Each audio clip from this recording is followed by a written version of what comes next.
अस्सलाम वालेकुम दोस्तों। आज हम शकरकंदी को बॉईल करना दिखा रहे हैं। मैंने शकरकंदी को धो लिया और तवा ले लिया उल्टे वाला। अब उसको उल्टा कर लिया, उसके अंदर मैंने शकरकंदियाँ रख दी हैं और थोड़ा सा पानी डाल दिया। अब इनको हम ढक देंगे। तकरीबन ये 15 मिनट में ये सारी बॉईल हो जाएगी। हम इसके ऊपर वज़न रख देंगे। ये बहुत ही ज़्यादा मीठी होंगी। पानी में बॉईल हमें नहीं करना चाहिए, मतलब जो ज़्यादा पानी में हम भिगो कर करते हैं, इससे बहुत ही मज़ेदार होंगी ये और कितनी जल्दी ये बन जाएंगे। ये देखिए, ये देखिए शकरकंदी बॉईल हो गई। अब हमने इसको चेक करना है। ये देखिए, नाइफ डाल कर देखिए, सब बहुत ज़बरदस्त बॉईल हो चुकी हैं। अब हम इसको निकाल लेंगे सबको।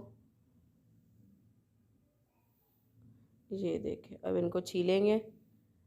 ये देखिए कितनी ज़बरदस्त तैयार हुई हैं। ये देखिए कितनी ज़बरदस्त हो गई। तब तक अगर आपने मेरा चैनल सब्सक्राइब नहीं किया, चैनल को सब्सक्राइब कर लें, वीडियो को लाइक करें, शेयर करें और नीचे कमेंट ज़रूर कीजिएगा। तब तक के लिए अल्लाह हाफ़िज़ दोस्तों। आप इसके ऊपर नमक और चाट मसाला डालकर खाएं और इंजॉय करें।